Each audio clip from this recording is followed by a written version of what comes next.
आइए बच्चों, आज हम लोग 2021 में पूछे गए विज्ञान प्रश्न पर चर्चा करते हैं। जैसा कि आप पहला प्रश्न देख रहे हैं, पारिस्थितिकी तंत्र, जिसको अंग्रेजी में अगर हम कहें तो इसे हम इकोसिस्टम कहते हैं। क्या कहते हैं? इकोसिस्टम। अगर पूछ कहीं कहीं इकोसिस्टम भी रख देता है तो बताइए इकोसिस्टम का हिंदी क्या होगा? पारिस्थितिकी तंत्र। बहुत अच्छा, उसको हम लोग पारिस्थितिक तंत्र भी कहेंगे। तो पारिस्थितिक तंत्र में लगभग ऑक्सीजन और कार्बन डाइऑक्साइड की आयतनिक प्रतिशत मात्रा क्या है? देखिए, इस प्रश्न को अगर हम सीधा तौर पर बात करें तो प्रश्न ये कहता है कि हमारे वायुमंडल में ऑक्सीजन कितना परसेंट है। तो बताइए, आप लोगों को पढ़ाए हैं हम पहले ही, ऑक्सीजन कितना परसेंट है। 21%। वहीं अगर हाइड्रोजन की बात करें, ये कार्बन डाइऑक्साइड की बात करें तो वो कितना प्रतिशत है? 0.04% है। कितना है? 0.04%। बात समझ में आ गया? तो प्रश्न क्या था आपका? पारिस्थितिक तंत्र में लगभग ऑक्सीजन और कार्बन डाइऑक्साइड की अत्यधिक आयतनिक प्रतिशतता क्या है, और इसी को सीधा तौर पर हम लोग क्या पढ़े कि वायुमंडल में ऑक्सीजन कितनी प्रतिशत है और कार्बन डाइऑक्साइड कितनी प्रतिशत। बात यहाँ पर इतना ही था। बात समझ में आया कि नहीं समझ में आया? तो बताइए, इसी को घुमा दिया तो हम आपको कल भी बताए थे ये बात। क्या बताए थे कि क्वेश्चन कैसा रहेगा आप लोग का? लंबा रहेगा। क्वेश्चन बहुत लंबा रहेगा, लेकिन इसका आंसर आपको आता रहेगा, इसलिए घबराइएगा मत। क्वेश्चन बहुत लंबा रहता है। तो अभी हम सीधा तौर पर जो समझाए आपको, ये बात समझे ना? सीधा तौर पर क्या बोले इस क्वेश्चन का? पारिस्थितिक वायुमंडल में ऑक्सीजन कितना है, आप कार्बन डाइऑक्साइड कितना है। ठीक है, इसको घुमा दिया कि पारिस्थितिक तंत्र में कार्बन डाइऑक्साइड ऑक्सीजन कितना है। ठीक है, तो उतना बात समझ में आ गया होगा। तो बताइए, पारिस्थितिक तंत्र में ऑक्सीजन कितना परसेंट है? 20.95 है। इसको आप 21 ओवरऑल मारिएगा। ओवरऑल का मतलब कुल मिलाकर के आपको 21 अधिक मिलता है देखने को, और 20.95 है तो वो भी आपको चल सकता है, कोई दिक्कत की बात नहीं है। तो बताइए, ऑक्सीजन कितना है? 20.95 प्रतिशत में बोलिए। कार्बन डाइऑक्साइड कितना है? 0.04%। कितना परसेंट? 0.04%। बात समझ में कुछ आया कि नहीं? ठीक है, तो अब ये कुछ बच्चे को यहाँ पर कन्फ्यूजन होगा कि सर यहाँ पर हम लोग तो कार्बन डाइऑक्साइड की मात्रा 0.03 पढ़े थे। तो देखिए, 0.03 भी आप सही पढ़े हैं, 0.04 भी आपका ये सही है, क्योंकि यहाँ लगभग में आपको आंसर दिया है। जैसे कि 21% आप ओवरऑल पढ़े होंगे ऑक्सीजन की मात्रा, लेकिन यहाँ पर उसको लगभग में क्या दे दिया है? 20.95%। 20.95% है। तो बताइए, ऑक्सीजन कितना परसेंट? 20.95%। ओवरऑल 21%। चलिए, कार्बन डाइऑक्साइड कितना प्रतिशत? 0.04%। ओवरऑल 0.03%। बिल्कुल अधिकतर देखने को मिलेगा 0.03%। अगला प्रश्न है आपका एलईडी। देखिए, एलईडी के बारे में आप लोग अच्छा से जानते होंगे। एलईडी मतलब जानते हैं कि नहीं, पहले ये बता दीजिए। एलईडी बल्ब जो आप यूज़ कर रहे हैं घर में, उजला वाला, वो कौन सा बल्ब है? एलईडी। तो याद रखिएगा, एलईडी का फुल फॉर्म क्या होता है, पहले वो बता देते हैं। एलईडी का फुल फॉर्म होता है, बोलिएगा, लाइट इमिटिंग डायोड। ठीक है, और यहाँ है एलईडी। ये एलईडी हिंदी में लिखा हुआ है, इसको जरा स्पष्ट रूप से हम लिख देते हैं, LE और D। बोलिएगा, LE और D। तो लाइट, ये जो एलईडी का आविष्कार किया था वो किसने किया था? निकोलाइट ने। किसने किया था? निकोलाइट ने। अब यही चीज़ याद रखिए। देखिए, एलईडी बल्ब है, एलईडी बल्ब अच्छा है कि लाल वाला जो बल्ब पहले आता था वो अच्छा है, ये बताइए। तो नीक कौन है? एलईडी। नीक है, एलईडी वाला है, क्योंकि नीक है तो हम लोग क्या करते हैं, इसको हॉल सब में लगाते हैं। नीक रहता है तभी तो हॉल में लगा देते हैं। अब यहाँ पर नीक कहने का मतलब क्या है, समझ में आ रहा होगा? यहाँ हम ट्रिक बता रहे हैं आपको। तो नीक है, नीक लगता है, कौन नीक लगता है? एलईडी। इसलिए बताइए, एलईडी का आविष्कार किसने किया है? निकोलाइट। किसने किया है? निकोलाइट। और एलईडी को कहाँ पर लगाइएगा आप लोग? हॉल में। इसलिए निकोलाइट, यानी कि एलईडी का आविष्कार किसने किया है? निकोलाइट ने। अब बताइए, कार्बन डाइऑक्साइड की मात्रा कितनी है 0.04%। और ऑक्सीजन की मात्रा कितनी है? 20.95%। बहुत अच्छा। एलईडी का फुल फॉर्म क्या होगा? एल से लाइट, ई से इमिटिंग और डी से diode. Light emitting diode. Light emitting diode. बोलिए 2-4 बार। अब आपका अगला प्रश्न है, एक लेंस बोलने से एक चीज याद आ रहा है कि लेंस बनाने के लिए आवश्यक तत्व कौन कौन से हैं? कांच है, पानी है और प्लास्टिक है। ठीक है, तो एक लेंस वायु में अभिसारी लेंस है। अभिसारी से कुछ याद आ रहा है मुझे। अभिसारी लेंस को और कौन सा लेंस कहा जाता उत्तल है? लेंस। उत्तल लेंस कहा जाता है। तो अभिसारी लेंस या उत्तल लेंस की तरह कार्य करता है। पानी में अपसारी लेंस या अवतल लेंस। यहाँ पर प्रश्न से हम लोग 4 प्रश्न को सीख रहे हैं। पहला सीख रहे हैं कि अभिसारी लेंस को हम लोग कौन सा लेंस कहते हैं? उत्तल लेंस। उत्तल लेंस। और अपसारी लेंस को कौन सा लेंस कहते अवतल हैं? लेंस। अवतल लेंस। एक चीज़ यहाँ पर हम लोग सीखे। दूसरा है, कहता है आपको, एक बार पुनः प्रश्न को पढ़ते हैं। एक लेंस वायु में अभिसारी लेंस या उत्तल लेंस की तरह काम करता है। यहाँ तक बात समझ में आया? लेंस किस तरह से काम करता है? उत्तल अभिसारी या उत्तल लेंस के जैसे काम करता है। ठीक है। दूसरा कहता है पानी में अपसारी लेंस अवतल लेंस की तरह। ठीक है। पदार्थ का अपवर्तनांक क्या होगा? तो 1 से लेकर के 1.33 के बीच है। एक बार पुनः प्रश्न को समझिए। एक लेंस वायु में अभिसारी लेंस या उत्तल लेंस की तरह काम करता है और पानी में अपसारी लेंस की तरह काम करता है। अब प्रश्न क्लियर हो गया होगा आप लोगों को। देखिए, लेंस एक ही है, लेंस एक ही है, लेकिन वो वायु में, कहाँ पर? वायु में। वायु का मतलब हवा में अभिसारी लेंस के जैसे काम करता है, मतलब वायु में उत्तल लेंस के जैसे। और वही पानी में अगर चला जाता है तो वह किसके जैसे? अवतल लेंस के जैसे। प्रश्न समझ में आया कि नहीं, बता दीजिए। वायु में वो जो है उत्तल लेंस के जैसे काम करता है और पानी में कैसे काम करता है?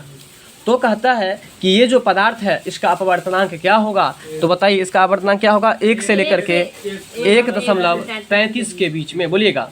1 लेकर 1.33 के बीच। 1 से लेकर के 1.33 के बीच। तो बताइए, लेंस किस किस परावस्था में आपको दिख रहा है? बताइए। वायु में किस, वायु में मतलब कौन सा लेंस के जैसे काम करता है? वायु में उत्तल लेंस के जैसे और पानी में अवतल लेंस के जैसे। देखिए, वायु में उत्तल के जैसे और पानी में अवतल के जैसे काम करता है। तो उसका अपवर्तनांक कितना हो जाएगा? 1 से लेकर के 1.33 के बीच में। अब आपका अगला प्रश्न है अम्लीय वर्षा, जिसको अंग्रेजी में हम लोग एसिड रेन कहते हैं। अम्लीय वर्षा को अंग्रेजी में क्या कहेंगे? Acid rain. Acid rain. ठीक है। तो अम्लीय वर्षा इसके फलस्वरूप है, यानी कि अम्लीय वर्षा किसके फलस्वरूप होता है, क्यों होता है, कारण क्या है, ये पूछा जा रहा है। तो याद रखिएगा, अम्लीय वर्षा जो होता है वो SO2 और NO2 की अत्यधिक मात्रा बढ़ जाने से होता है। यदि वायुमंडल में, कहाँ पर? वायुमंडल में SO2 और NO2 की मात्रा जब बढ़ जाएगा, यानी कि सल्फर डाइऑक्साइड और नाइट्रस ऑक्साइड। बोलिएगा। सल्फर डाइऑक्साइड और नाइट्रस ऑक्साइड। ठीक है। तो ये NO2 का मतलब हो गया नाइट्रोजन डाइऑक्साइड। थोड़ा सा मिस्टेक बोल दिए हम आपको, गलती बोल दिए थे, तो इसको सही कर लीजिएगा। SO2 मतलब सल्फर डाइऑक्साइड और उसी पर मिला दीजिए N से नाइट्रोजन और इसका O2 है तो नाइट्रोजन डाइऑक्साइड। बात समझ में आया कि नहीं? तो बताइए, अगर आपसे पूछे कि यदि अम्लीय वर्षा होता है तो किसके फलस्वरूप होता है, क्यों, किसके कारण? सल्फर डाइऑक्साइड का तो यहाँ पर 2 बातें याद रखेंगे, एक है NO2 और एक है SO2। अगर इसको तोड़ के बोलेंगे तो NO2 से हो गया नाइट्रोजन डाइऑक्साइड और SO2 से क्या हो गया? Sulphur dioxide. मेरा बात समझ में आया कि नहीं? अम्लीय वर्षा का कारण क्या है? SO2 और NO2 या NO2 या SO2, बात बराबर है। और NO2 को तोड़ेंगे तो क्या होगा? Nitrogen dioxide. NO2 का रासायनिक नाम हो जाएगा नाइट्रोजन डाइऑक्साइड और SO2। अरे भाई, कितना मिला हुआ है तो फिर क्यों फंसते हो? SO2 NO2 मिल रहा है ना, तो S से सल्फर, तो सल्फर डाइऑक्साइड केवल मिला देना है, N से नाइट्रोजन डाइऑक्साइड मिला देना है। ठीक है। और इसकी अत्यधिक मात्रा जब बढ़ जाती है तो अम्लीय वर्षा होता है। बात समझ में आया? और वो अम्लीय वर्षा अगर आपको होने लगे तो हम लोग को त्वचा कैंसर हो जाएगा, पानी में मछलियाँ मर जाएगी, पानी का कोई भी जीव जिंदा नहीं रह पाएगा। तो बताइए, अम्लीय वर्षा का कारण क्या है, पहले ये बता दीजिए। अम्लीय वर्षा को अंग्रेजी में क्या कहते हैं? एसिड रेन कहते हैं। अम्लीय वर्षा जो होता है NO2 SO2 से, तो NO2 का मतलब क्या होता है? Nitrogen dioxide. क्या होता है? Nitrogen dioxide. और SO2 का क्या होता है? Sulphur dioxide. चलिए, अगला प्रश्न है आपका निकट दृष्टि दोष। कौन सा दोष है? निकट दृष्टि दोष। देखिए, निकट दृष्टि दूर कर दिया है। अच्छा, निकट दृष्टि दूर करने के लिए कह रहा है। निकट दृष्टि सही है। निकट दृष्टि दूर करने के लिए आप किसका प्रयोग करेंगे? तो इसका आंसर है आपको अपसारी लेंस का। जरा प्रश्न को समझिएगा। यहाँ है निकट दृष्टि दोष को दूर करने के लिए। अब जरा ध्यान से सुनिए मेरा बात। पहले हम निकट दृष्टि का आपको कॉन्सेप्ट देते हैं। जो दृष्टि दोष कहे, समझिए उसी में वह देखेगा। यानी कि निकट दृष्टि दोष कहता है तो कहाँ पर देखेगा? निकट में देखेगा। निकट में ही देखेगा और दूर में नहीं नहीं देखेगा। अगर कहेंगे दूर दृष्टि दोष, इसका मतलब क्या हुआ? देखेगा, देखेगा, निकट नहीं देखेगा। दूर में ही देखेगा। हम कैसे बोलते हैं ना, समझ में आ रहा है? कितना हाईलाइटेड करके बोलते हैं, दूर में ही देखेगा और निकट में नहीं देखेगा। तो बताइए निकट दृष्टि दोष दूर दृष्टि दोष समझे कि नहीं, पहले ये बताइए आप जी। लोग। अगर कोई व्यक्ति निकट दृष्टि दोष से पीड़ित है तो उसको आपको जो है सो मैंने कहाँ नहीं दिखाई पड़ेगा, ये बताइए। दूर का दूरी का और कहाँ दिखाई पड़ेगा? नजदीक का दिखाई पड़ेगा। और दूर दृष्टि दोष किसी को है तो कहाँ का दिखाई पड़ेगा? दूर का दिखाई पड़ेगा। दूर का ही बोलो ना। दूर का ही दिखा, निकट दृष्टि दोष अगर किसी को है तो वो कहाँ का देखेगा? निकट का निकट का ही, ही वो निकट का ही देखेगा और कहाँ का नहीं देखेगा? दूर का ही। दूर का नहीं देखेगा। अब ये प्रश्न समझ गए। दूसरा में है कि निकट दृष्टि अगर किसी व्यक्ति को हो गया है निकट दृष्टि दोष, तो आप उसको दूर करने के लिए कौन सा लेंस लगाएंगे? तो याद रखिए निकट दृष्टि को दूर करने के लिए हम लोग लगाते हैं अवतल लेंस लगाते हैं। कौन सा लेंस लगाते अवतल हैं? लेंस। और अवतल लेंस को ही हम लोग कौन सा लेंस कहते हैं? अपसारी लेंस लेंस। कहते हैं। तो आप लोग नहीं फंसिएगा, बैक के क्लास में भी बहुत अच्छा से क्लियर किए थे, है कि नहीं?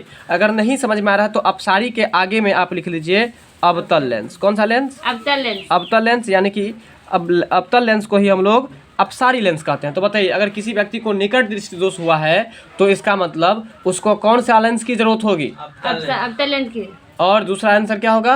अपसारी। अपसारी लेंस का। ठीक है, अब ये बताओ अगर किसी व्यक्ति को दूरदृष्टि दोष हो गया है तो वह कौन सा लेंस का यूज करेगा? अभिसारी लेंस या अवतल लेंस। अभिसारी लेंस या उत्तल लेंस। अगर कोई व्यक्ति दूरदृष्टि दोष से पीड़ित है तो उसको कौन सा लेंस चाहिए? उत्तल लेंस।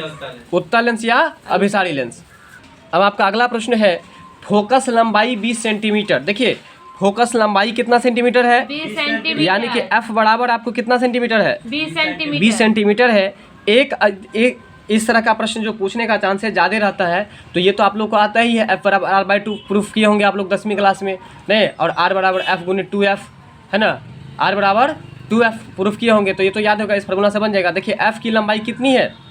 फोकस दूरी 20 सेंटीमीटर है। और ये दर्पण कौन सा है? अवतल है कि नहीं? तो अवतल में प्लस होता है कि माइनस होता है? प्लस होता है। उत्तल में माइनस होता है।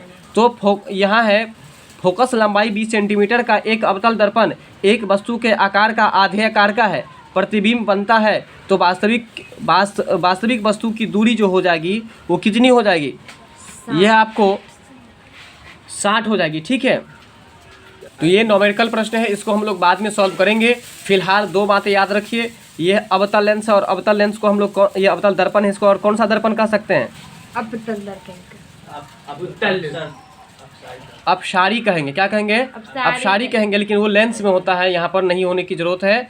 ठीक है, दूसरा अगर आ जाए तो हम अब से अप याद रखेंगे, यानी कि अपसारी दर्पण कहेंगे। देखिए तीसरा बात यहाँ पर ये याद रखेंगे कि अवतल लेंस में धनात्मक होता है कि ऋणात्मक होता है? धनात्मक, यानी कि प्लस होता है। ठीक है, और एफ बराबर फार्मूला क्या होता है? एफ बराबर r/2 होता है। और आर बराबर अगर फार्मूला पूछ दे तो 2f हो जाएगा। क्या हो जाएगा? 2f, याद रखिएगा। चलिए अब आपका अगला प्रश्न है किस pH पर OH माइनस की सांद्रता 10 का पावर -4 m हो जाएगा? ठीक है, तो ये आपको 0 याद रखिएगा। किस pH पर OH माइनस की सांद्रता 10 का पावर -14 m हो जाएगा? ठीक है, तो यहाँ पर m का मतलब होता है मोल। m का मतलब क्या होगा?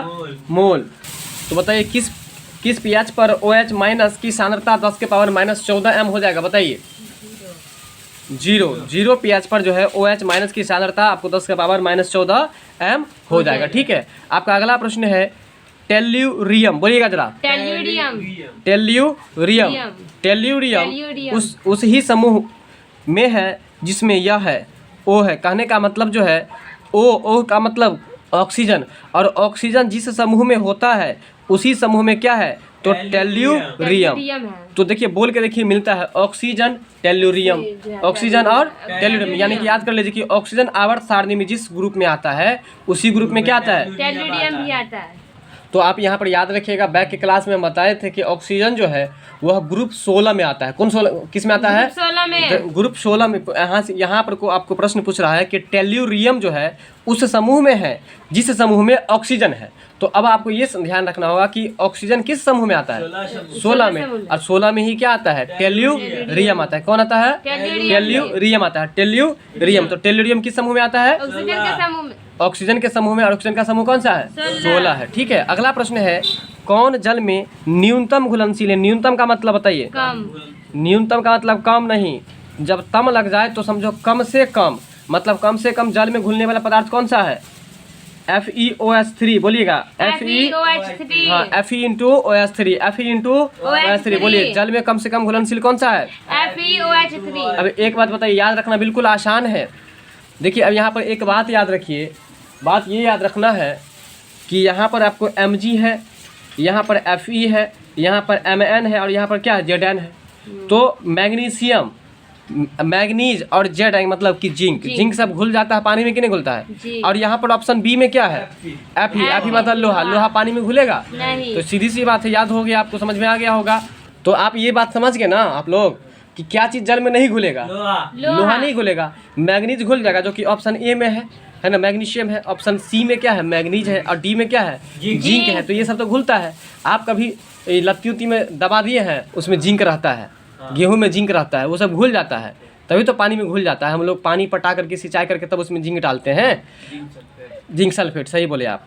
तो यहाँ पर आपको जो है Fe है और Fe से क्या होता है? लोहा। तो लोहा पानी में घुलेगा? तो बताइए सबसे कम घुलनशील कौन सा है? FeOH3 बोलिए। FeOH3, Fe into OH3, Fe into OH3। चलिए अगला प्रश्न है, निम्नलिखित में कौन सबसे कम जलने वाले प्रदूषण उत्पन्न करता है? आप जरा ध्यान दीजिए, यहाँ पर है कार्बन। कार्बन मतलब समझते ही हैं, कार्बन पेपर भी जो होता है उसको आप अगर पीछे से छुइएगा तो कैसा हो जाता है? हाँ, हर एक चीज़ में कार्बन पाया जाता है, सही बात बताए आप। तो कार्बन जो है, आप सुनते होंगे कि कार्बन पेपर आता था पहले, कार्बन पेपर जिसको कार्बन है ना, तो उसको आप पीछे से छुइएगा तो उसमें आपको काला काला लग जाता था। ठीक है। दूसरा बात कि कार्बन के कारण से ही कोई भी पदार्थ आपको काला दिखता है, जैसे धुआं, उसमें कार्बन की मात्रा अधिक पाई जाती है। एंथ्रासाइट कोयला, कार्बन की मात्रा कितनी पाई जाती है? 90 से 95% पाई जाती है। तो जिसमें जितनी प्रतिशत ज़्यादा होगी कार्बन की मात्रा, वह उतना ही काला दिखेगा। तो देखिए याद रखिएगा कि कार्बन जो है वो कम जलने वाला है, मतलब प्रदूषण ज़्यादा करने वाला है कि कम प्रदूषण करने वाला है? ज़्यादा करने वाला है। इसके बाद कोयला ज़्यादा, पेट्रोल ज़्यादा। पेट्रोल सब जो जलता है तो गाड़ी के साइलेंसर में कैसा लगता है? काला काला हो जाता है। लेकिन वही अगर हम बात करें हाइड्रोजन का, तो हाइड्रोजन जो जलता है तो काला काला आपको, हाँ, इसलिए समझ लीजिए कि सबसे कम जलने पर प्रदूषण उत्पन्न करता है कौन सा? हाइड्रोजन। कौन सबसे कम जलने पर प्रदूषण उत्पन्न करता है? तो H2 यानी कि हाइड्रोजन। देखिए यहाँ दरअसल प्रश्न क्या कर रहा है, प्रश्न में थोड़ी सी मिस प्रिंटिंग है, प्रश्न को समझिएगा। कहता है, मुझे डाउट था पहले ही, निम्नलिखित में कौन सबसे कम जलने पर प्रदूषण उत्पन्न करता है? अब यहाँ पर जरा ध्यान देने की बात है कि कहता है कि सबसे कम जलने पर, यहाँ पर सबसे कम जलने की बात, ठीक है। तो देखिए यहाँ मिस प्रिंटिंग क्या है, निम्नलिखित में कौन सबसे कम जलने पर प्रदूषण उत्पन्न करता है? सबसे कम जलने पर ये जो बता रहा है ये गलत बात है। यहाँ ये होता,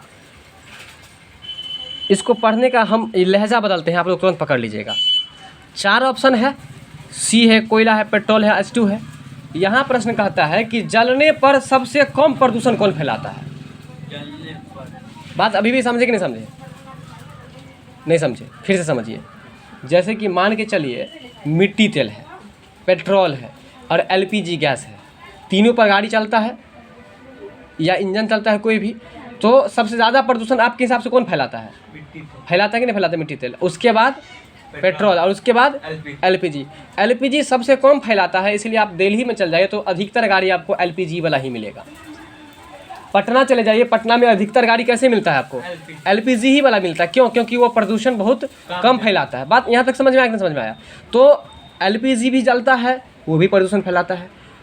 मिट्टी तेल जलता है, वो भी प्रदूषण फैलाता है। कोयला जलता है, वही प्रदूषण फैलाता है। पेट्रोल जलता है, वही प्रदूषण फैलाता है। लेकिन सबसे कम कौन फैलाता है? LPG।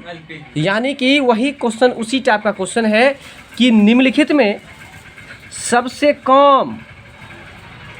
कम अलग कर दीजिए, जलने पर प्रदूषण उत्पन्न करता है। ये क्वेश्चन थोड़ा टेढ़ा लिख दिया है, इसको ऐसे लिखता कि निम्न में से कौन सा पदार्थ है जो जलने पर सबसे कम प्रदूषण फैलाता है? अभी भी क्लियर हुआ कि नहीं हुआ? तो सबसे कम जो है कौन फैलाएगा? ऑप्शन क्या सब है ये बताइए पहले। ऑप्शन क्या सब है बिना देखे बताइए। सी है, मतलब कि कार्बन है, फिर क्या है? पेट्रोल है, फिर क्या है? कोयला है, और क्या है? हाइड्रोजन। तो सबसे कम कौन फैलाता है? हाइड्रोजन। अब क्लियर हुआ बात की नहीं? अभी भी क्वेश्चन क्या था बताइए, इस क्वेश्चन को सही कर लीजिए सभी लोग कि निम्नलिखित में से कौन सा पदार्थ जलने पर सबसे कम प्रदूषण उत्पन्न करता है? तो इसको हम सही कर दिए कि निम्नलिखित में, इसको कौन को कट कर दीजिए, निम्नलिखित में से कौन सा पदार्थ जलने पर, है ना, सबसे कम प्रदूषण उत्पन्न करता है? तो बताइए कौन सा पदार्थ है? हाइड्रोजन है। अगला प्रश्न है, निम्न में से कौन एक बायोगैस का अवयव है? ध्यान दीजिए, बायोगैस का अवयव पूछ रहा है ना, तो बायोगैस का जो अवयव है वो कौन सा है? तो मीथेन है। बायोगैस का अवयव कहे या बायोगैस का प्रमुख घटक कहे तो क्या होगा? मीथेन होगा। और मीथेन का सूत्र क्या होता है? CH4 होता है। क्या होता है? चलिए, इसके बाद है आपको ये नाइट्रस ऑक्साइड का सूत्र क्या होता है, बताइए आप लोग। N2O, बिल्कुल सही बोले आप, N2O होगा। और कार्बन डाइऑक्साइड का क्या होगा? CO2 होगा। ऑक्सीजन का क्या होता है? O2 होता है। ठीक है, तो मीथेन का सूत्र क्या होगा, बताइए फटाफट से। CH4। तो बायोगैस का मुख्य घटक कौन सा है? CH4 है, यानी कि मीथेन है।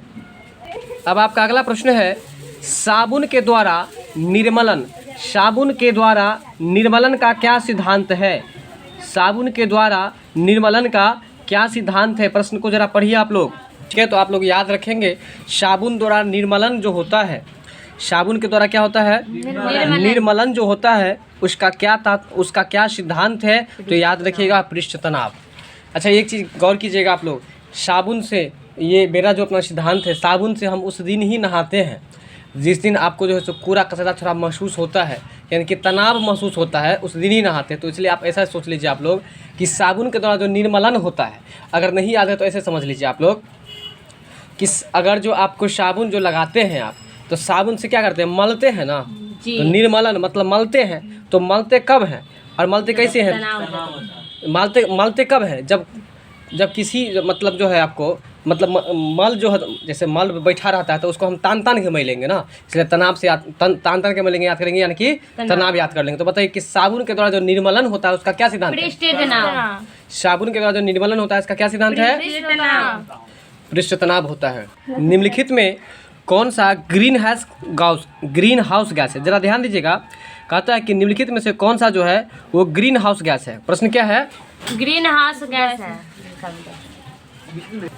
ग्रीन हाउस गैस, देखिए ग्रीन हाउस गैस से एक चीज याद रखिए, ग्रीन का मतलब हरा होता है, हाउस का मतलब घर होता है, और गैस का मतलब तो गैस होता ही है, यानी कि हरित गृह गैस या ग्रीन हाउस गैस अगर पूछे तो कहता है कि निम्नलिखित में से कौन ग्रीन हाउस गैस है जिसके कारण वातावरण का तापमान प्रभावित होता है? तो कार्बन डाइऑक्साइड गैस। जरा ध्यान दीजिए, ग्रीन हाउस गैस का उदाहरण क्या है? Carbon dioxide. Green house gas का उदाहरण बताइए। Carbon dioxide. कार्बन डाइऑक्साइड और कार्बन डाइऑक्साइड का सूत्र क्या होता है? CO2 होता है। ध्यान रखिए, जिस दिन ज़्यादा गर्मी आपको महसूस हो, आप एक बात बताइए, प्रश्न याद हो जाएगा, आपको गर्मी महसूस कब होता है? बताते हैं बिल्कुल आम भाषा में, जरा समझिएगा। गर्मी महसूस कब होता है? जब पत्ता नहीं हिलता है, जब हवा नहीं चलती है। तो देखिए, जब हवा नहीं चलती है इसका मतलब आपको क्या नहीं मिलता है?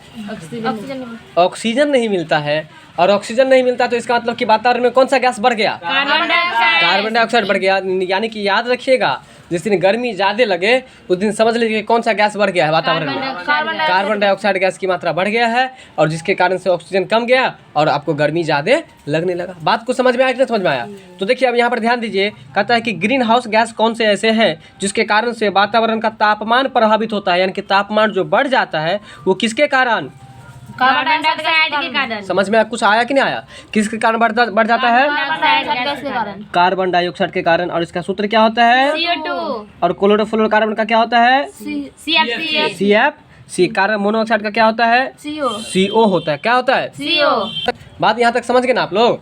तो बताइए कि ग्रीन हाउस गैस के अंतर्गत क्या आता है? Carbon dioxide gas. और वातावरण के तापमान को प्रभावित करने वाला गैस कौन सा है? Carbon dioxide gas. चलिए, कार्बन डाइऑक्साइड गैस का सूत्र क्या होता है? CO2 होता है। इसका मीथेन का क्या होता है सूत्र? CH4। अब ये बताइए कि कार्बन मोनोऑक्साइड का सूत्र क्या होता है? अब ये बताइए क्लोरोफ्लोरोकार्बन का क्या होता है? चलिए अगला प्रश्न है आपका। अगला प्रश्न है कि सूर्य की ऊर्जा उत्पन्न होती है। यहाँ पर पहले एक कॉन्सेप्ट आप लोग समझ लीजिएगा।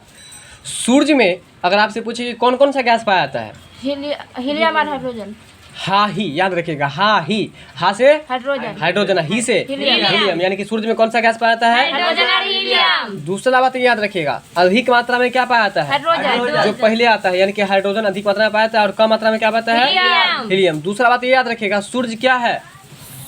बताए थे, सूरज एक तारा है। सूरज क्या है? एक तारा एक तारा है। सूरज क्या है? एक तारा है। और पृथ्वी पर जीवन का सबसे बड़ा स्रोत सूरज है, याद रखिएगा। दूसरा बात है, इस पर मैट्रिकुलेशन में ये परीक्षा में ये क्वेश्चन पूछा हुआ था कि पृथ्वी पर ऊर्जा का सबसे बड़ा स्रोत क्या है? तो सूरज है। तो यहाँ पर प्रश्न ये भी समझ गए कि सूरज में कौन कौन सा गैस होता है? हाइड्रोजन और हीलियम। अधिक मात्रा में क्या होता है? हाइड्रोजन। बहुत अच्छा। सूरज की ऊर्जा जो उत्पन्न होती है, देखिए सूरज की ऊर्जा जो उत्पन्न होती है वो आपको नाभिकीय संलयन के द्वारा होती है। यहाँ पर ये बात याद रखिए कि सूरज में जो ऊर्जा होती है वो नाभिकीय संलयन के द्वारा, देखिए सूरज में हाइड्रोजन और हीलियम दोनों संलग्न रहता है। संलग्न का मतलब क्या होता है? मिला हुआ होना, जुड़ा हुआ होना, संग संग होना। संग संग से याद आ जाएगा ना, तो संग संग कौन रहता है? Hydrogen, helium. इसके कारण से सूरज में क्या निकलता है? ऊर्जा उत्पन्न होता है। सूरज में क्या उत्पन्न होता है? ऊर्जा उत्पन्न होता है। तो बताइए अब सूरज में जो ऊर्जा उत्पन्न होती है किसके द्वारा? नाभिकीय संलयन के द्वारा कि नाभिकीय विखंडन के द्वारा? नाभिकीय संलयन के द्वारा। देखिए संलयन में विखंडन बच्चा फंसता है। हम आपको ट्रिक बता दिए कि हाइड्रोजन और हीलियम दोनों संग रहेगा, इसलिए संलयन के द्वारा। अगर आपको प्रश्न पूछ दे, एक प्रश्न पूछता है कि हाइड्रोजन बम जो है वो किस सिद्धांत पर आधारित है, तो याद रखिए बम रहे तो नाभिकीय विखंडन, क्योंकि बम फूटता है तो खंड खंड कर देता है। और सूरज में ऊर्जा जो उत्पन्न होती है किसके द्वारा? नाभिकीय संलयन के द्वारा। बात समझ में आया कि नहीं? सूरज क्या है? एक तारा है। सौरमंडल का मुखिया किसको कहा जाता है? सूरज को। और एक प्रश्न हम आपको नहीं बता सके, भविष्य का ईंधन किसको कहा जाता है? सूरज को। भविष्य का ईंधन आपको हाइड्रोजन को कहा जाता है, याद रखिएगा। भविष्य का ईंधन किसको कहा जाता है? हाइड्रोजन को। भविष्य का ईंधन हाइड्रोजन को। अगला प्रश्न है आपका हाइग्रोमीटर। जरा ध्यान दीजिएगा, हाई ग्रो, देखिए हम फोकस कर रहे हैं, आप लोग ही फोकस कीजिए। हाई ग्रो है, ग्रो अगर आ जाए, याद रखिए क्या आ जाए? अगर ग्रो आ जाए ना हाइग्रोमीटर में, हाइग्रो में ग्रो आ जाए तो उसका आंसर दीजिएगा अपेक्षिक आर्द्रता। जब ग्रो आ जाए तो आर्द्रता और अपेक्षिक आर्द्रता, तो ये तो समझ गए। अगर हाइड्रो आ जाए, क्या बोले हम? देखिए अंतर किस में है? ग्रो में और ड्रो में। अगर ड्रो आ जाए ना तो अपेक्षिक घनत्व याद रखिएगा, और जब ग्रो आ जाए तो अपेक्षिक आर्द्रता याद रखिएगा। हमने क्या बताया? ग्रो आ जाए तो अपेक्षित आर्द्रता, ड्रो आ जाए तो अपेक्षित घनत्व। पूरा बोलिए अब। हाइग्रोमीटर। हाइग्रोमीटर आ जाए तो अपेक्षित आर्द्रता, हाइड्रोमीटर आ जाए तो अपेक्षित हाइड्रोमीटर आ जाता है। अब इसको समझ लीजिए, थोड़ा ट्रिक बता देते हैं। एक बात बताइए, इंसान का शरीर जो है, इंसान का शरीर आर्द्र महीना में ग्रो करता है कि गर्मी में ग्रो करता है? आर्द्र महीना। ग्रो समझते हो ना? ग्रोथ मतलब वृद्धि। किस महीना में आदमी मोटा जाता है? ठंडा में मोटा जाता है, क्योंकि ठंडा में खूब खाता है, शारीरिक वर्क भी खूब अच्छा से नहीं करता है और सोता है ठंडा के कारण से। बात समझ में आ रहा है? तो इसलिए याद रखिएगा, ग्रो लगा हुआ है ना, तो ग्रो मतलब ग्रोथ कब करेगा? ठंडा में आर्द्र मतलब क्या होता है? ठंडा। इसलिए हाइग्रोमीटर से क्या मापा जाता है? वायुमंडलीय आर्द्रता। वायुमंडलीय आर्द्रता। आप आर्द्रता खाली याद रखिए, काम निकल जाएगा आपका। हम क्या बताए? ग्रो कब करेगा? आर्द्र में ना, मतलब कि ठंडा में। हाइड्रो तो ड्रो तो अपेक्षिक घनत्व। ठीक है, अपेक्षिक घनत्व। ठीक है, तो अगर कहेगा, देखिए यहाँ ऑप्शन सी में अपेक्षिक घनत्व है ना, तो अपेक्षिक घनत्व जो मापा जाता है वो किससे मापा जाता है? हाइड्रोमीटर में। अब आप लोग समझ गए, हाइड्रोमीटर से आपको अपेक्षिक घनत्व मापा जाता है और अपेक्षिक हाइग्रोमीटर से अपेक्षिक आर्द्रता मापा जाता है। बात समझ में आया कि नहीं समझ में आया? आपको याद रखने के लिए क्या बताए? एक आर्द्रता याद रखिएगा और दूसरा आप घनत्व याद रखिएगा। अगर नहीं आता तो ऐसे याद रखिए कि जब मैच ड्रॉ हो जाता है, आप लोग तो नहीं जानते, आप जानते हो, जब मैच ड्रॉ हो जाता है तो ड्रॉ होने के बाद सारा प्लेयर एक जगह इकट्ठा हो जाता है, होता है कि नहीं? तो सारा प्लेयर इकट्ठा हो जाता है तो वो घन हो जाता है ना जी। घन का मतलब क्या हुआ? एकजुट। घन का मतलब जैसे नहीं कहते कि घना घना बाल बहुत है, बाल बहुत घना हुआ है। तो घना होने का मतलब क्या? जहाँ पर ज़्यादा बाल रहता है वहाँ पर हम लोग कहते हैं कि बहुत घना बाल है। जैसे आईब्रो में किसी को बहुत घना रहता है तो हम लोग कहते हैं बहुत घना बाल है। तो वही है, सब प्लेयर एक जगह आ जाता है कि नहीं? कब आता है? जब मैच ड्रॉ हो जाता है। इसलिए जब कहीं पर लिखा रहा है ड्रॉ तो अपेक्षिक घनत्व, कहीं पर लिखा रहा है ग्रो तो अपेक्षिक आर्द्रता। याद रखना है आर्द्रता से और घनत्व से। किससे? आधार से घनत्व से। चलिए अब बताइए, हम बताए थे कि गति का नियम किसने दिया है? गति का नियम किसने दिया है? न्यूटन ने दिया है। तो अब ये बताइए कि गति का नियम जो न्यूटन दिया है, तो न्यूटन जो गति का नियम दिया है वो कितने नियम दिए हैं? 3 नियम। प्रथम गति नियम, द्वितीय गति नियम और तृतीय गति नियम। प्रथम गति नियम को हम लोग जड़त्व का नियम भी कहते हैं, ठीक है। तो यहाँ पर देखिए न्यूटन के गति के कितने नियम है? तो 3 नियम है। कितने नियम है? 3। न्यूटन के गति के कितने नियम? 3 नियम है। अब आपका अगला प्रश्न है फिटकरी। फिटकिरी का रासायनिक सूत्र क्या होगा? देखिए फिटकिरी का रासायनिक सूत्र जो हो जाएगा K2SO4 Al2 into SO4 into 3 है ना 24 H2O।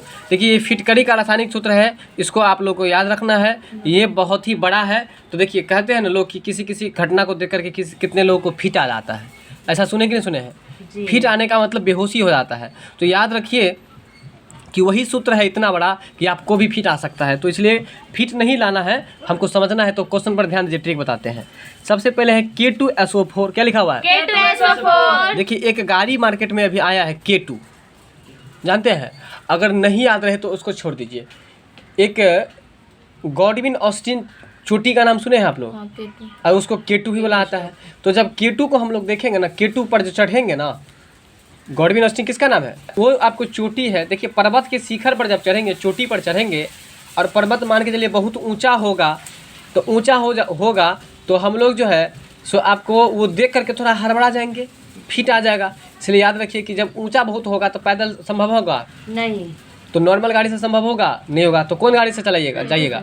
K2 गाड़ी से। कौन गाड़ी से? K2 गाड़ी से। तो याद रखिए K2 और SO4 कितना घंटा लगेगा जाने में? 2 घंटा। 4 घंटा। इसलिए K2SO4 K2 SO4 गाड़ी का तो नाम ऑलरेडी हो गया K2, और SO4 यानी कि आपको 4 घंटा लग जाएगा, है ना। और कभी कभी हो सकता है कि आप रास्ते में सोने भी लगेंगे, तो सोने लगेंगे मतलब कि SO से सोने लगेंगे, तो इसलिए K2SO4 एक चीज़ याद हुआ।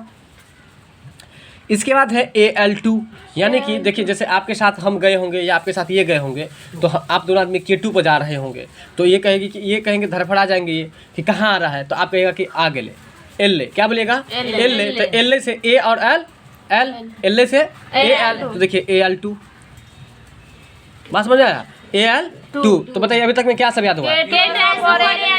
K2SO4 Al2। अब चलिए इंटू SO4 इंटू 3 बोलेगा, into SO4 into 3 into SO4 into SO3, और इसके बाद है इंटू में आपको 24 इंटू H2O बोलेगा, 24 H2O 24 H2O। यानी कि कभी कभी वो जो गॉडविन ऑस्टिन K2 चोटी है उस पर चढ़ने में हो सकता है कि कभी कभी आपको 24 घंटा भी लग जाए या नहीं। अगर तो यहाँ पर ये ट्रिक याद रख सकते हैं अंतिम वाला में कि हो सकता है कि आपको जो है सो वहाँ तक पहुँचते 24 घंटा लग जाए। तो जब 24 घंटा का समय लगेगा तो 24 घंटा बिना पानी का रहिएगा आप नहीं, यानी कि K2 पर चढ़ने के लिए आपको क्या चाहिए?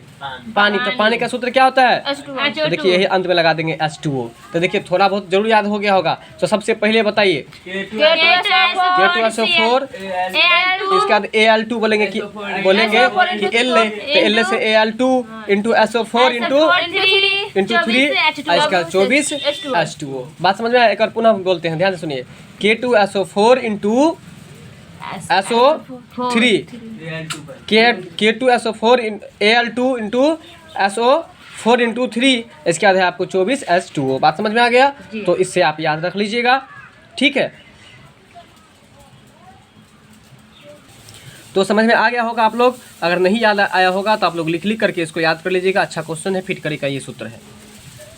यदि ये देखिए ये जो आप देख रहे हैं ना उसको लेमडा बुलाता है। क्या बुलाता है? लेमडा। यदि लेमडा 1, लेमडा 2 और लेमडा 3 क्रमशः वायु, जल और इस्पात में अनुदैर्घ्य तरंग हो तो लेमडा 1, लेमडा 2 और लेमडा 3 जो है आपको लेस देन करके है। ध्यान दीजिए, कहता है कि लेमडा 1, लेमडा 2 और लेमडा 3, लेमडा 1 किस में हो क्रमशः करके दिया, देख लीजिए। लेमडा 1, 2, 3 क्या क्रमशः दिया है, क्रमशः क्या वायु, जल और इस्पात दिया ना। तो क्रमशः के बाद जो पहले मान हो पहले लिया आता है। तो देखिए लेमडा 1 है, इसका मतलब पहले क्या लीजिएगा? वायु। तो बताइए लेमडा 1 किस में हो? वायु में। लेमडा 2 किस में हो? जल में। लेमडा 3 किस में हो? इस्पात में। तो कहता है कि लेमडा 1, लेमडा 2 और लेमडा 3 क्रमशः वायु, जल तथा इस्पात में अनुदैर्घ्य तरंग हो। कौन तरंग हो? अनुदैर्घ्य तरंग हो। तो वह जो है आपको lambda 1 less than λ2 less than λ3। λ3 याद रखिएगा। इस प्रश्न को आप इस तरह से ही याद रख लीजिएगा। आपका अगला प्रश्न है, प्रत्यावर्ती धारा को दिष्ट धारा में बदलने के लिए आपको किस यंत्र का प्रयोग किया जाता है? प्रश्न आप लोगों में भी था ये प्रश्न सेम। प्रत्यावर्ती धारा प्राप्त करने के लिए आप लोगों में ये क्वेश्चन था, प्रत्यावर्ती धारा प्राप्त करने के लिए किसका यूज किया जाता है? डायनमो का, सही बोले। तो प्रत्यावर्ती धारा को दिष्ट धारा में बदलने के लिए, है ना, प्रत्यावर्ती धारा को दिष्ट धारा में परिवर्तित करने के लिए किस यंत्र का प्रयोग किया जाता है? रेक्टिफायर का। इसको प्रश्न को देख करके बोलिए आप लोग। तो याद रखिएगा, प्रत्यावर्ती धारा को दिष्ट धारा में बदलने के लिए किस यंत्र का प्रयोग किया जाता है? रेक्टिफायर का प्रयोग किया जाता है। इसका अगला प्रश्न है आपका, प्रत्येक गर्म वस्तु उत्सर्जित करती है, यानी कि कोई भी गर्म वस्तु, लोहा हो या कोई भी गर्म वस्तु हो, वो क्या उत्सर्जित करती है? उत्सर्जित का मतलब क्या होता है? निकलना। उत्सर्जित मतलब क्या होता है? निकलना। तो प्रत्येक गर्म वस्तु जो है अवरक्त किरण का उत्सर्जन करती है, यानी कि जो भी गर्म वस्तु हो तो उसमें से क्या होता है कि आपको अवरक्त किरण निकलता है। कौन सा किरण निकलता है?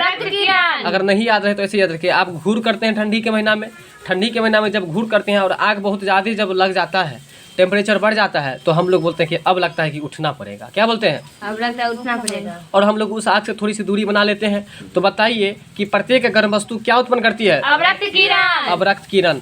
कौन सी किरण उत्पन्न करती है? किरण का अंग्रेजी क्या होता है? चलिए अब बताइए, परावैंगनी किरण का अंग्रेजी क्या होता है?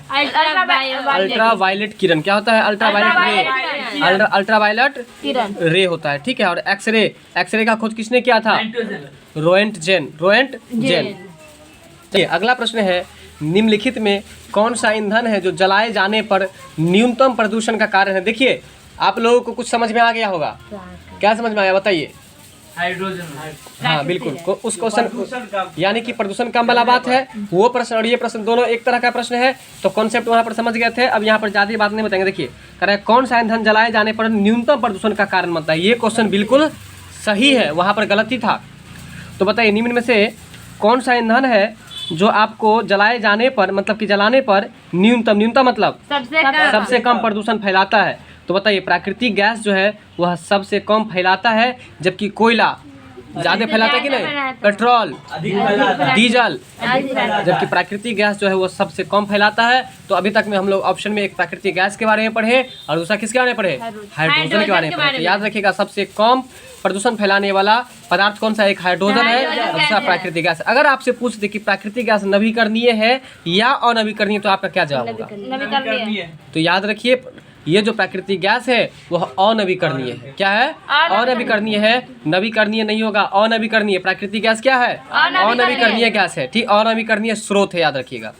तो अब बताएंगे कि एक समान मानव नेत्र की दृष्टि रेंज क्या होती है। जरा समझिएगा, प्रश्न बहुत हल्का है, ये प्रश्न पहले से भी आपको पता है। रेंज जो लिखा हुआ है, रेंज का मतलब क्या होता है? रेंज का हिंदी होता है परास। क्या होता है?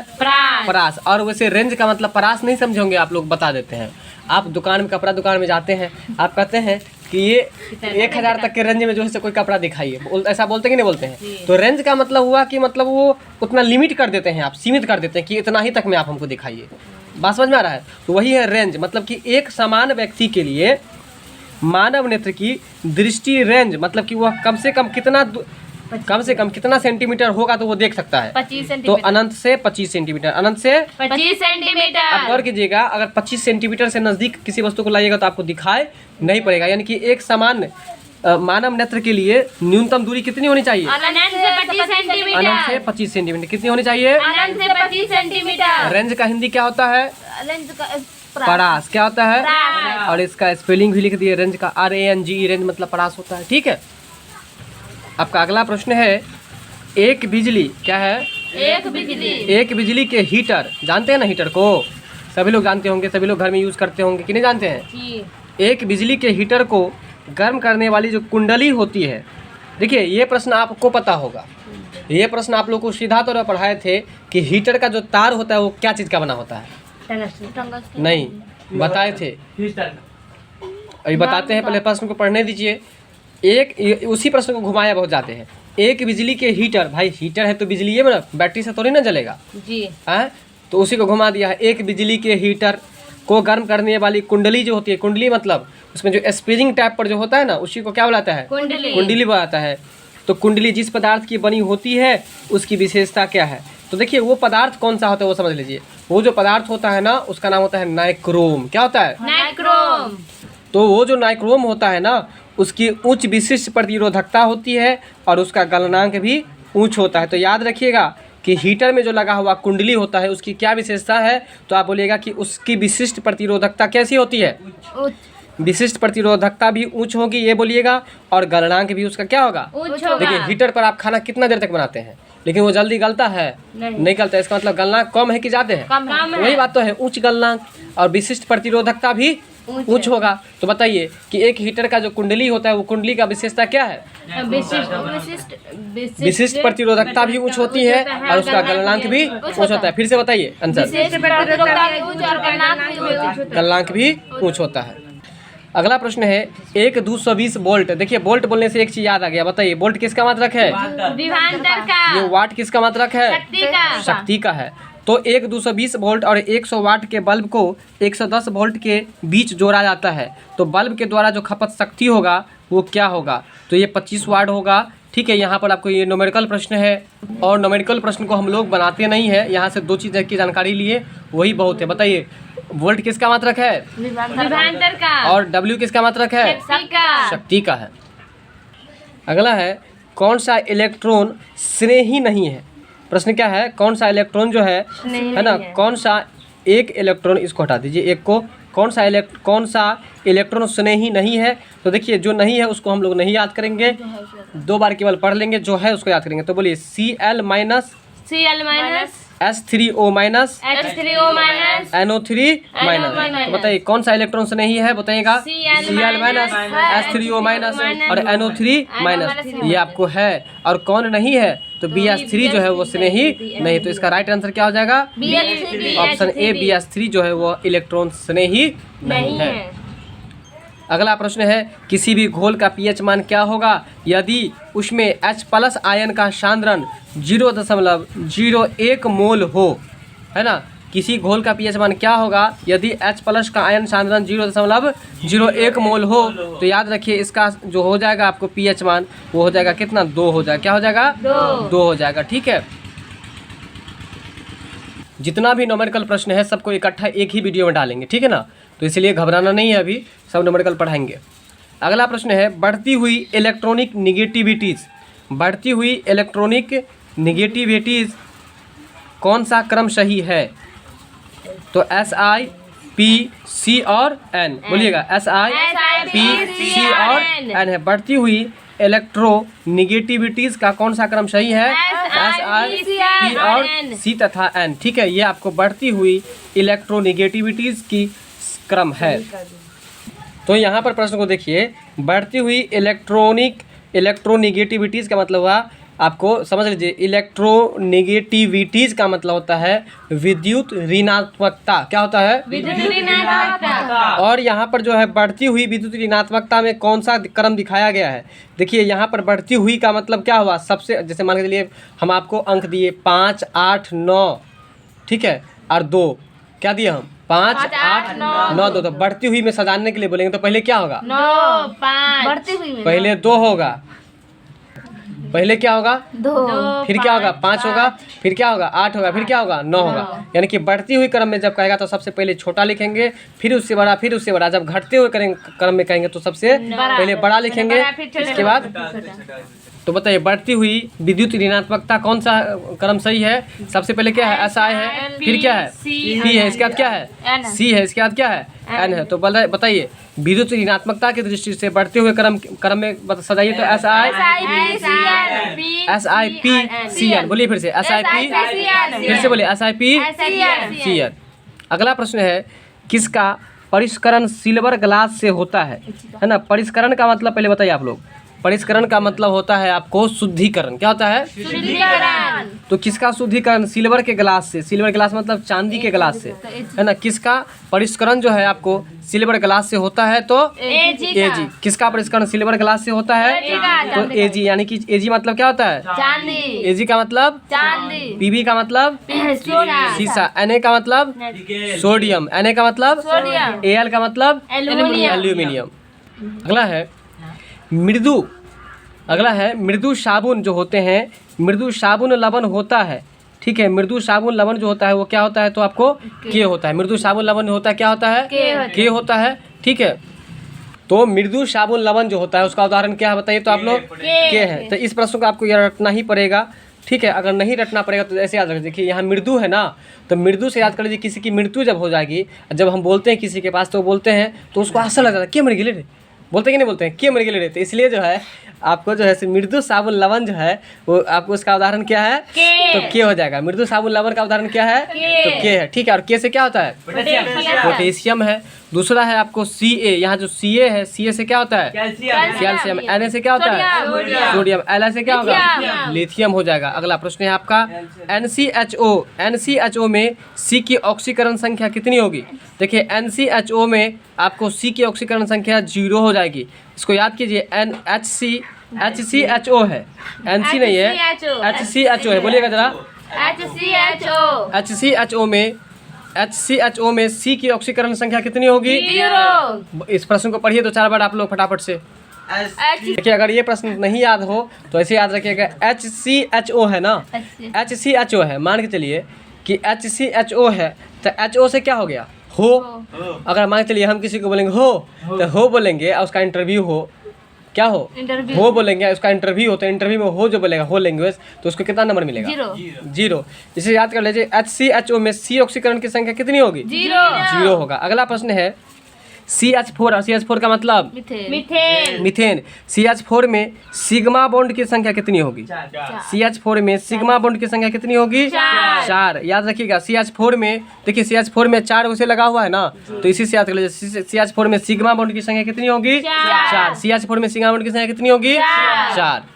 चलिए तो आप याद रखिएगा CH4 में सिग्मा बॉन्ड की जो संख्या हो जाएगी वो क्या हो जाएगी, 4। अगर आपको देखना चाहते हैं तो यहाँ C लिख सकते हैं, है कि नहीं। फिर हम लोग बॉन्ड बना देंगे, यानी कि बंधन जिसको हम लोग बोलते हैं, और इसको ऐसे हम लोग दर्शा देंगे। तो यहाँ पर इसी को कहा जाता है सिग्मा बॉन्ड, आप लोग याद रखिएगा, ठीक है। तो सिग्मा बॉन्ड की संख्या कितनी हो जाएगी, 4 हो जाएगी। इसके बाद आपका अगला प्रश्न है, चलिए अगला प्रश्न है, यदि आवर्धन m बराबर प्लस में 1.5 हो, m बराबर क्या हो, 1.5 हो, तो प्रतिबिंब का आकार जो है वस्तु के आकार से क्या होगा, बड़ा होगा। प्रतिबिंब का आकार वस्तु के आकार से बड़ा होगा और वास्तविक प्रतिबिंब से भी बड़ा होगा। याद कर लीजिए, यदि m बराबर प्लस में 1.5 हो तो प्रतिबिंब का आकार वस्तु के आकार और वास्तविक प्रतिबिंब के आकार से क्या होगा, बड़ा होगा। ये प्रश्न आपको याद रखना पड़ेगा। तो वस्तु से ही बराबर, वस्तु के आकार के बराबर और वास्तविक प्रतिबिंब के हाँ से बड़ा, ये दोनों से बड़ा आपको हो जाएगा। यदि m बराबर कितना होगा तो 1.5 प्लस में 1.5। अगला है नेत्र विशेषज्ञ। नेत्र विशेषज्ञ का मतलब क्या हुआ बताइए, नहीं, नेत्र विशेषज्ञ का मतलब हुआ आई स्पेशलिस्ट डॉक्टर। नेत्र विशेषज्ञ का मतलब क्या हुआ, आई मतलब क्या होता है, आँख होता है ना, तो आई स्पेशलिस्ट को हम लोग नेत्र विशेषज्ञ कहते हैं। नेत्र विशेषज्ञ द्वारा लेंस की शक्ति जो है आपको कितनी है, प्लस में है। प्लस का मतलब कौन सा लेंस, अवतल लेंस। चलिए बताई गई है, तो F बराबर आपको 40 सेंटीमीटर हो जाएगा, और वो कौन सा लेंस होगा, तो उत्तल लेंस होगा, ठीक है। कौन सा लेंस होगा, उत्तल लेंस। तो यहाँ पर अब कुछ बच्चे को कन्फ्यूजन हुआ होगा कि प्लस में तो अवतल होता है और हम भी बोले हैं, लेकिन याद रखिए अवतल दर्पण यदि हो तो वहाँ पर प्लस लगेगा अवतल में, यदि लेंस हो तो उसका उल्टा लगेगा, यानी कि माइनस लगेगा। यानी कि लेंस में प्लस किस में लगेगा, लेंस में प्लस लगेगा उत्तल में, और दर्पण में प्लस लगेगा अवतल में। क्या बताएं हम, दर्पण में अवतल में और लेंस में उत्तल में। यानी कि जब नेत्र विशेषज्ञ के द्वारा लेंस की शक्ति प्लस 2.5D हो तो बताई गई जो फोकस दूरी होगी उसकी वो आपको 40 सेंटीमीटर हो जाएगी और वो उत्तल लेंस होगी। बात समझ में आया। वैसे ये न्यूमेरिकल प्रश्न है, हम लोग आगे देखेंगे इसको और विस्तार में। अगला है एक विद्युत फ्यूज। सीधे एक विद्युत फ्यूज नहीं देकर सीधे अगर फ्यूज दे देता फिर भी काम चल जाता, लेकिन बच्चा को थोड़ा टेंशनलाइज करता है, फंसाता है। तो एक विद्युत फ्यूज जो होता है वो किस पर आधारित होता है, ये 10वीं क्लास में आप पढ़े होंगे, और 10वीं क्लास में ये ऑब्जेक्टिव एकदम सेम टू सेम परीक्षा में दिया हुआ था, है कि नहीं, कि विद्युत फ्यूज किस पर आधारित होता है? विद्युत धारा के विद्युत धारा के उसमें प्रभाव पर, विद्युत धारा के उसमें प्रभाव पर। अगर नहीं याद है तो ऐसे याद रखिए कि फ्यूज जो लगाए रहते हैं बिजली में, उस फ्यूज को कभी निकाल के आप देखिएगा, उसमें बहुत ही ज़्यादा हीट रहता है, गर्म रहता है। ठीक है, तो हीट का हिंदी क्या होता है? उष्मा। हीट का हिंदी क्या होता है? तो इसलिए याद रखिए कि विद्युत फ्यूज किस पर आधारित होता है? विद्युत धारा के उसमें प्रभाव पर। किस प्रभाव पर? विद्युत धारा के प्रभाव पर। ठीक, क्या बताए? फ्यूज में से उष्मा निकलता है, उष्मा मतलब हीट निकलता है ना, टेम्परेचर निकलता है। इसलिए विद्युत फ्यूज किस पर आधारित होता है? विद्युत धारा के उसमें प्रभाव पर। किस पर? विद्युत धारा के प्रभाव पर। अगर आपसे पूछ दे कि विद्युत फ्यूज का एक विशेषता बताएं, तो बोलेगा कि विद्युत फ्यूज का जो गलनांक होता है वो कम होता है और प्रतिरोधकता जो होती है वो उच्च होता है। गलनांक कम होता है तभी तो जो है सो आपको जो है सो जैसे ही शॉर्ट सर्किट लगता है तो तुरंत क्या होता है? गल जाता है। इसलिए गलनांक कम होता है और प्रतिरोध क्या होता है? उच्च होता है। बताएंगे आप लोग जल, तो बताइए सबसे पहले जल बोलने से उसका सूत्र बता दीजिए आप। H2O। तो जल में आंशिक रूप से डूबी हुई एक पेंसिल, देखिए ध्यान दीजिए, जल में आंशिक रूप से, आंशिक का मतलब क्या हुआ? कम, मतलब वो जो उसका आयतन है, कलम जो है वो पूरा डूबा हुआ नहीं है, आंशिक। आंशिक का मतलब थोड़ा डूबा हुआ है। तो जल में आंशिक रूप से डूबी हुई एक पेंसिल, आंशिक रूप से डूबी हुई एक पेंसिल वायु और जल के अंतरपृष्ठ पर प्रतिस्थापित प्रतीत होती है। यह किसके कारण? तो अपवर्तन के कारण। कहने का मतलब क्या है वो समझ लीजिए। जल में आंशिक रूप से डूबी हुई एक पेंसिल वायु और जल के अंतरापृष्ठ पर प्रतिस्थापित प्रतीत होती है। ये लाइन आपको याद रखना पड़ेगा इस प्रश्न को। तो वो किसके कारण से ऐसा होता है? अपवर्तन के कारण से। तो बताइए अपवर्तन के कितने नियम हैं? 2। बताइए कि विचलन सबसे अधिक किस रंग का होता है? विचलन बैगनी का। बैगनी का रंग तो बैगनी होगा। अतरंग ध्वज किसका होगा? अगला प्रश्न है लेंस की शक्ति लेंस की फोकस दूरी से किस प्रकार संबंधित है? ध्यान दीजिए, प्रश्न बहुत ही अच्छा है, सेम टू सेम रह सकता है। लेंस की शक्ति और लेंस की फोकस दूरी, है ना, लेंस की, बोलिएगा प्रश्न। लेंस की शक्ति और लेंस की फोकस दूरी। लेंस की शक्ति और लेंस की फोकस दूरी से किस प्रकार से संबंधित है? तो 1/f से प्रत्यक्ष समानुपाती। बोलिएगा 1/f से प्रत्यक्ष समानुपाती। लेंस की शक्ति और लेंस की फोकस दूरी से किस प्रकार से संबंधित है? 1/f से प्रत्यक्ष समानुपाती। 1/f से प्रत्यक्ष समानुपाती। कुरकुरे जो कि हम लोग खाते हैं, कुरकुरे खाते हैं ना आप लोग? कौन है कुरकुरे खाते हैं? टेढ़े मेढ़े खाते हैं। चलिए, तो कुरकुरे के पैकेट में रिक्त स्थान, मतलब कि जितना दूर में कुरकुरे रहता है उसके अलावा जो खाली स्थान है वो रिक्त स्थान कहलाएगा ना। रिक्त स्थान मतलब क्या होता है? खाली स्थान। तो वो जो रिक्त स्थान होता है उस खाली स्थान में एक अक्रिय गैस भरी रहती है। उस खाली स्थान में क्या भरी रहती है? एक अक्रिय गैस भरी रहती है। और वो जो अक्रिय गैस रहती है यह उसे उपचयन करने से, कहता है कि वह उपचयन से रोकने के लिए क्या आता है? यानी कि कुरकुरे के पैकेट में रिक्त स्थान पर एक अक्रिय गैस भरी जाती है और यह उसे उपचयन से रोकने के लिए क्या आता है? कहने का मतलब समझ लीजिए, कॉन्सेप्ट बहुत अच्छा है। कुरकुरे आप लोग डेली खाते हैं। कुरकुरे के पैकेट में जो खाली स्थान होता है उस खाली स्थान में हम लोग एक गैस भर देते हैं। और कौन सा गैस भर देते हैं? निष्क्रिय गैस कहिए चाहे उसको अक्रिय गैस कहिए। ठीक है, तो वो अक्रिय गैस जो हम लोग भरते हैं, क्यों भरते हैं? तो याद रखिए वो इसलिए भरते हैं, खाली स्थान के जगह पर आप ये लिख दीजिएगा, उपचयन से रोकने के लिए भरते हैं। किससे रोकने के लिए? उपचयन से रोकने के लिए। आप किसी से पूछिएगा जब कुरकुरा खाए, उससे पूछिएगा कि बताओ कुरकुरे के पैकेट में जितना दूर में कुरकुरा था उसके अलावा, मतलब कि जितना स्थान कुरकुरा घेरा था उसके अलावा जो गैस भरा था वो कौन सा गैस भरा था? अक्रिय गैस। और वो अक्रिय गैस क्यों भरा आता है? उपचयन को रोकने के लिए। क्यों भरा आता है? उपचयन को रोकने के लिए। बात कुछ समझ में आया कि नहीं आया? तो याद रखिएगा ना। चलिए, उपचयन को रोकने के लिए उसमें क्या भरा आता है? अक्रिय गैस। किसमें भरा आता है? कुरकुरे में भरा आता है। कुरकुरे के पैकेट में। किसमें भरा आता है? कुरकुरे के पैकेट में। चलिए, अगला प्रश्न है कठोर जल। और कठोर जल के बारे में एक विशेषता आपको पता होगा, बताइए क्या विशेषता है? आप लोगों को पढ़ाए थे हम।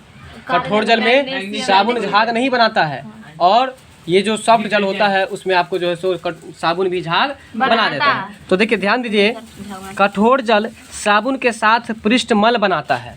कठोर जल जो है, कठोर जल साबुन के साथ पृष्ठ मल बनाता है। यह किसकी उपस्थिति के कारण? तो याद रखिए कैल्शियम क्लोराइड के कारण। किसके कारण? कैल्शियम क्लोराइड के कारण।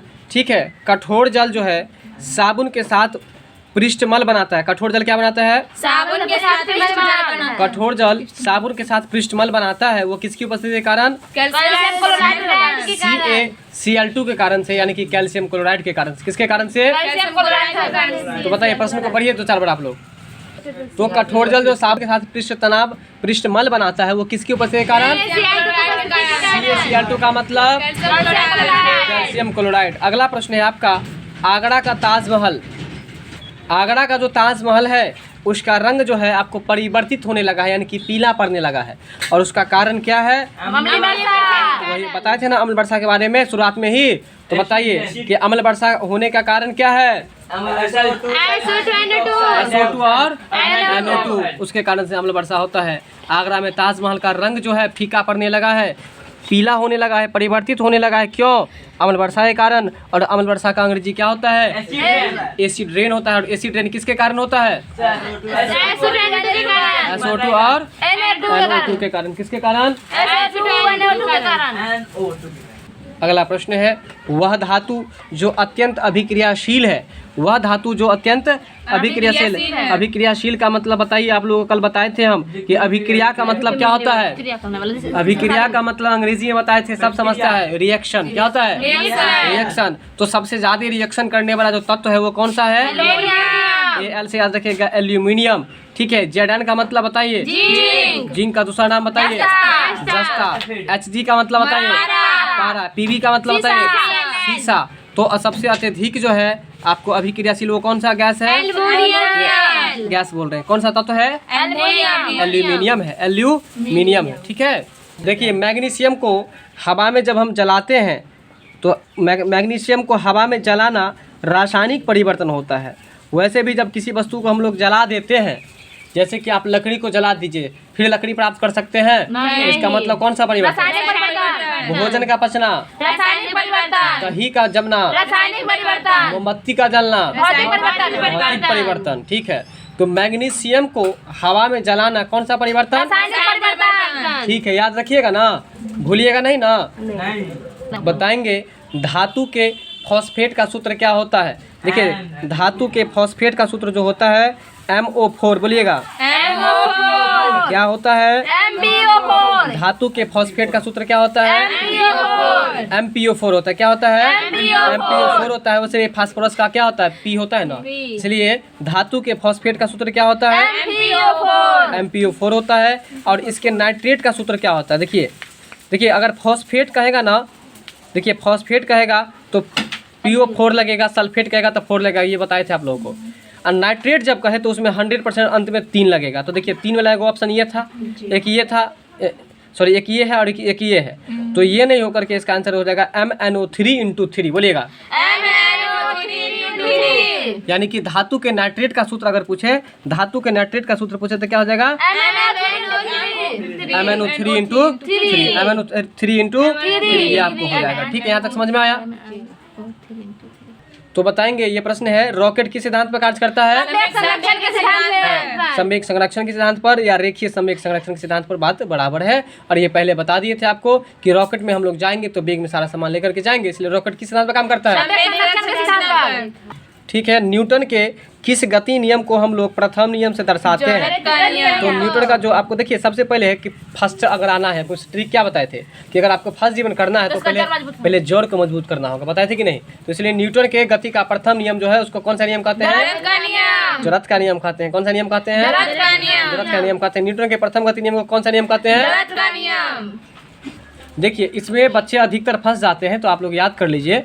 लेंस जब भी आए, क्या है? लेंस। तो बोलिए lens minus, sorry lens plus. Lens में सोच के देखिए कितना लेटर आता है? लेंस 2 3 लेंस लय कर ले 9 और संयुक्त होता है, अनुस्वार होता है 9 मानिएगा ना। तो लेंस में 3 और प्लस में क्या गो? प्लस 3 प्लस में भी आपको 3 लेटर और लेंस में भी 3 लेटर, इसलिए याद रखिए लेंस रहेगा तो लेंस में हम लोग प्लस किसका लेंगे? अवतल का। अवतल का प्लस लेंगे। नहीं समझ में आया? देखिए फिलहाल इस क्वेश्चन को समझिए। एक अवतल दर्पण की वक्रता त्रिज्या जो है वह आपको 15 सेंटीमीटर है। तो इसकी फोकस दूरी क्या होगी?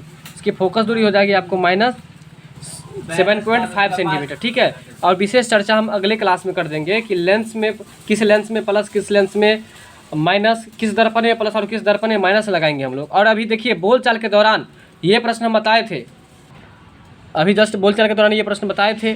फ्यूज तार का गलनांक, फ्यूज तार का जो गलनांक होता है, गलने की बहुत कम शक्ति होती है। जैसे ही शॉर्ट सर्किट लगता है, कहीं भी शॉर्ट लगता है तुरंत गल जाता है, इसलिए गलनांक इसका मतलब कम होता है। और प्रतिरोध उसका क्या होता है? ज़्यादा होता है। तो बताइए फ्यूज तार का गलनांक क्या होता है? कम होता है। और प्रतिरोध उच्च होता है। और ये जी के बारे में हम अक्सर चर्चा करते रहते थे कि जब कैपिटल जी होता था तो वो उसका मतलब गुरुत्वाकर्षण होता था, लेकिन यहाँ पर जो छोटा स्मॉल जी है, स्मॉल जी का मतलब क्या होता है? तो गुरुत्वीय त्वरण, बस इतना याद रखिए, गुरुत्वीय त्वरण। देखिए गुरुत्वीय त्वरण होता है, क्या होता है? त्वरण। देखिए जब छोटा जी होगा ना, देखिए छोटा आदमी सभी ज़्यादा तोड़ फोड़ करता है, इसलिए याद रखिए कि छोटा जी का मतलब गुरुत्वाकर्षण और बड़ा जी का मतलब गुरुत्वाकर्षण। बड़ा जी का मतलब गुरुत्वाकर्षण और छोटा जी का मतलब गुरुत्वीय त्वरण। तो ये जो जी है, जी का अर्थ होता है स्वतंत्र रूप से गिरती हुई वस्तु का त्वरण। अब आप लोग याद कर लीजिएगा इसको, ठीक है। जी का अर्थ क्या हुआ? स्वतंत्र रूप से गिरती हुई वस्तु का त्वरण। अगला है व्यंजक चूर्ण, और व्यंजक चूर्ण का सूत्र आप बताएंगे। CaOH। आप बताइए। CaOCl2। सही बताया लड़का। व्यंजक चूर्ण का सूत्र क्या होता है? CaOCl2 होता है, ठीक है। तो व्यंजक चूर्ण का व्यंजक गुण किसके मुक्त होने के कारण होता है? तो बताइए, मुक्त का मतलब कल बताए थे निकलना। तो व्यंजक चूर्ण में जो व्यंजक का गुण होता है वो आपको क्या चीज के मुक्त होने से होता है? तो नवजात ऑक्सीजन, बोलिएगा नवजात ऑक्सीजन जो होता है उसके कारण से व्यंजक चूर्ण जो है वह व्यंजक गुण से मतलब आपको भरपूर होता है। तो याद रखिए कि व्यंजक चूर्ण का व्यंजक गुण जो होता है वो किसके कारण से? व्यंजक चूर्ण का व्यंजक चूर्ण जो होता है ना, उसमें जो व्यंजक गुण आता है वो गुण किसके कारण से होता है? नवजात ऑक्सीजन के कारण से। व्यंजक क्वेश्चन बोलिए आप लोग बिना देखे। व्यंजक एक बार सुन लीजिए, फिर से बोला जाएगा तुरंत।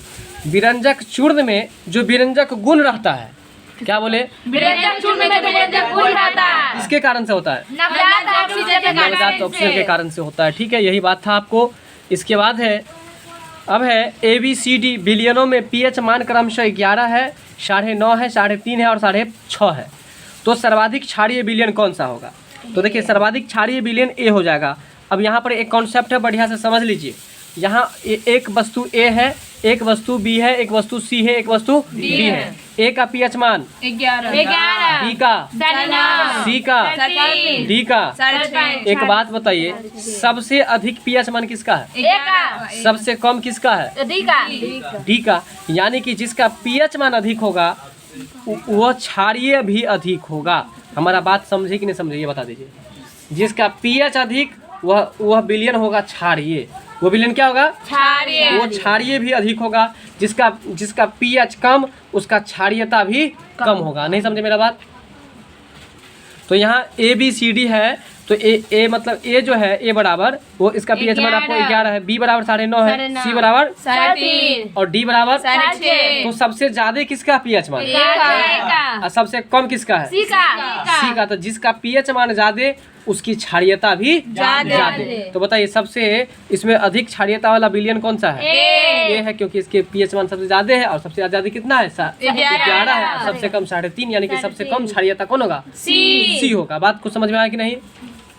अब आपका 100 नंबर प्रश्न है, कौन प्रबलतम क्षार है? प्रबल मतलब होता है आपको मजबूत होता है। प्रबल मतलब क्या होता है? मजबूत। तो प्रबलतम क्षार का उदाहरण जो है वो है आपको NaOH। और इस प्रश्न को याद रखिएगा, NaH का मतलब होता है सोडियम क्लोराइड। Sodium hydroxide. क्या होता है? Sodium hydroxide. Sodium hydroxide. बोलिए सोडियम हाइड्रोक्साइड। हाइड्रोक्साइड होता है। तो बताइए कि प्रबलतम क्षार का उदाहरण कौन सा है? सोडियम का हाइड्रोक्साइड। कौन सा है? Sodium hydroxide. सोडियम हाइड्रोक्साइड है, ठीक है। प्रबलतम क्षार का उदाहरण कौन सा है? Sodium hydroxide. सोडियम हाइड्रोक्साइड है। तो अब इसके बाद हम लोग, ये हमारा लास्ट प्रश्न था। वीडियो अच्छा लगा हो तो लाइक शेयर सब्सक्राइब जरूर कीजिएगा। मिलते हैं अगले वीडियो में। साथ में आप यदि चाहते हैं कि अगला वीडियो आप तक तुरंत पहुंचे, जिसके लिए बेल आइकन पर क्लिक कर लीजिएगा।